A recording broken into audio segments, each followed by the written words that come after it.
नमस्ते दोस्तों। Life skills की सीरीज़ में आज हम चर्चा करेंगे क्रिटिकल थिंकिंग पे। क्रिटिकल थिंकिंग उन 4 सीज़ में है, 21st सेंचुरी की 4 सीज़ में है जो बहुत ही इम्पेरेटिव होंगे आने वाली सेंचुरी में, जिसमें collaboration, creativity, critical thinking and communication, ये 4 सीज़ बहुत इंपॉर्टेंट हैं। आप वाइट बोर्ड पे देख रहे होंगे।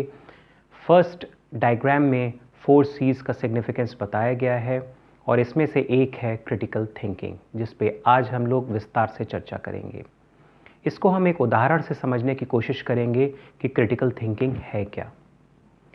डायग्राम नंबर 3 में आप देखें तो क्रिटिकल थिंकिंग के जो स्टेप्स हैं उससे आपको समझ में आएगा कि क्या क्रिटिकल थिंकिंग है और किस तरह से हम किसी निष्कर्ष पे पहुंचते हैं।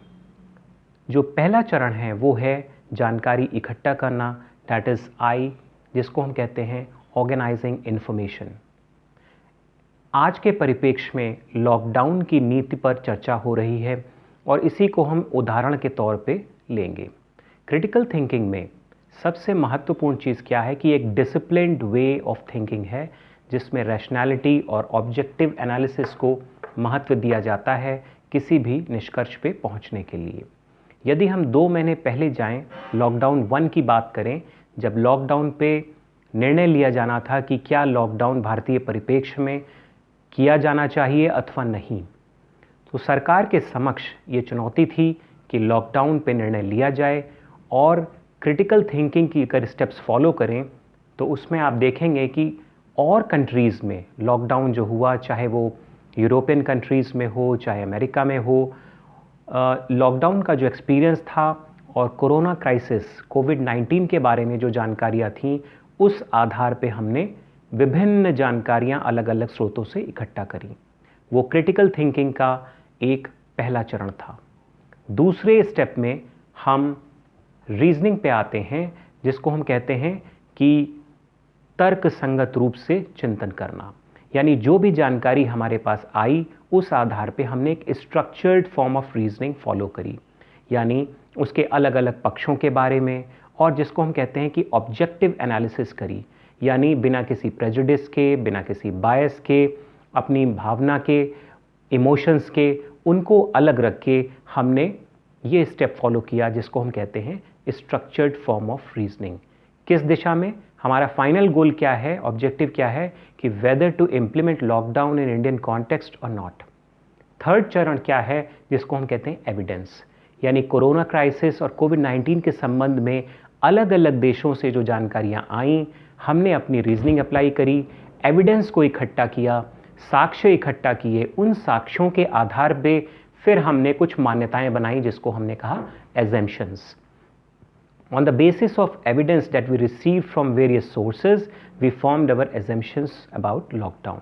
Lockdown was a new context, a new concept in the Indian context. एक अवधारणा थी भारतीय परिप्रेक्ष्य में, और इस अवधारणा को लागू करने के लिए हमारी मान्यताएं क्या, लॉकडाउन भारतीय परिप्रेक्ष्य में सफल होगा या नहीं होगा, ये इस बात पे निर्भर किया कि हमने किन देशों की ओर देखे, क्या उदाहरण हमने लिए। जैसे पश्चिमी देशों की अगर हम बात करें तो यूरोपियन कंट्रीज़ में स्ट्रिक्ट लॉकडाउन था। पूर्वी देशों की बात करें, पूर्व एशियाई देशों की बात करें तो जापान और सिंगापुर में उतना ड्रैकोनियन या स्ट्रिक्ट लॉकडाउन नहीं था। तो सरकार की जो नीति निर्धारण थी लॉकडाउन के परिप्रेक्ष्य में, वो इस बात पे निर्भर थी कि हम किन सोर्सेज से वो इन्फॉर्मेशन इकट्ठा कर रहे हैं, कहाँ से वो एविडेंस आ रहे हैं। और इसी का अगला पार्ट था आर्ग्यूमेंट, यानी लॉकडाउन के पक्ष में या विपक्ष में हमने इन 4 स्टेप्स के जो पहले किए हैं, इस आधार पे हमने पक्ष और विपक्ष के बारे में विस्तार से सोचा, यानी मेरिट्स और डिमेरिट्स, प्रॉस एंड कॉन्स क्या हो सकते हैं लॉकडाउन के बारे में। क्रिटिकल थिंकिंग को हमने फॉलो किया। इस चरण में जो आर्ग्यूमेंट्स आए, पक्ष या विपक्ष, positives and negatives, on the basis of that we arrived at certain conclusions about implementing the policy of lockdown. Lockdown 1 से और लॉकडाउन 5 तक आपने देखा होगा कि अलग अलग स्टेजेस में हमने कुछ फ्लेक्सिबिलिटी की, गवर्नमेंट की जो पॉलिसीज़ आई, हमेशा नई गाइडलाइंस आई, नए कॉन्टेक्स्ट में, नए परिप्रेक्ष्य में, बदली हुई परिस्थितियों में। और ये परिणाम क्या था? ये इसी का परिणाम था कि गवर्नमेंट की जो पॉलिसी थी वो that was based on the approach of critical thinking.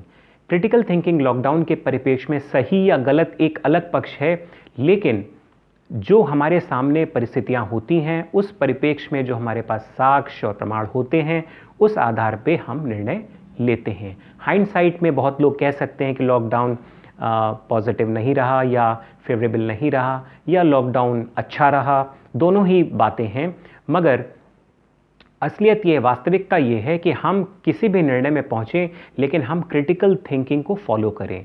Critical thinking इन अर्थों में अगर हम देखें तो क्या कहा जाएगा? It is a disciplined way of thinking based upon the merits and demerits of the issue of the subject, not based on our emotions, not based on our bias और प्रेजुडिस। हमारी जो पूर्व धारणाएं हैं उस पर आधारित नहीं होना चाहिए, बल्कि सब्जेक्ट या मुद्दे या जो भी इशू हमारे समक्ष हो उसका हम चिंतन एक तार्किक रूप से कर सकें और तभी हम किसी निष्कर्ष पे पहुंच सकें। ये तो क्रिटिकल थिंकिंग के वेरियस एस्पेक्ट्स हैं। फिर बात आती है कि इसको कैसे प्रमोट किया जाए। ये बहुत ही इंपॉर्टेंट है। अगर आज के परिप्रेक्ष्य में हम बात करें तो बहुत सारी बिलीव्स, बहुत सारे ओपिनियंस हमारे इस बात पे निर्भर करते हैं कि हमारे विचारधारा क्या है। पहले हम विचारधारा को चुनते हैं और उस आधार पे हम विभिन्न मुद्दों का मूल्यांकन करते हैं, उसके बारे में अपनी राय रखते हैं, जो कि सही नहीं है। सही तरीका ये है कि किसी भी विषय को हम तटस्थ होकर देखें, बिना किसी अपनी मूल भावना के, बिना किसी भेदभाव के, बिना किसी से संबद्धता हो हमारी विचारधारा की, उसको हम परे रखें, ऑब्जेक्टिव एनालिसिस हम करें। यही लाइफ स्किल है, जीवन कौशल ही यही है कि हम किसी भी मुद्दे को न्यूट्रल होके या तटस्थ होके कितना हम बारीक चिंतन कर सकते हैं। यानी एक पारदर्शी और निष्पक्ष चिंतन ही क्रिटिकल थिंकिंग है। अगर हम स्टूडेंट्स की बात करें, यूथ की बात करें, तो ये बहुत महत्वपूर्ण है कि हम यूथ को क्रिटिकल थिंकिंग की ओर कैसे ले जाएं। क्लास में ये टीचर्स का दायित्व है कि वो प्रॉब्लम सॉल्विंग टास्क दें, ग्रुप टास्क दें और डेलिब्रेटली कुछ ऐसी स्टिमुलस दें जिससे चिंतन विकसित हो, लोग डेलिब्रेटली थिंकिंग की ओर जाएं। स्टूडेंट्स के अंदर साइंटिफिक टेम्पर जिसकी हम बात करते हैं, वो साइंटिफिक टेम्पर यही है कि हम किस तरह से चिंतन अपना सुस्पष्ट कर सकें और तार्किक रूप से हम किसी नतीजे पे, किसी निष्कर्ष पे हम पहुंच सकें। तो ये पूरा ओवरऑल सिनेरियो है। उम्मीद है कि आपको लॉकडाउन के एक्सपीरियंस से, उसके एग्जाम्पल से आपको ये क्रिटिकल थिंकिंग की जो लाइफ स्किल है उसके बारे में ज़रूर एक दृष्टि मिली होगी। उम्मीद है कि ये वीडियो आपको ज़रूर पसंद आया होगा और आने वाले वीडियो का आप ज़रूर इंतज़ार करेंगे। Thank you very much.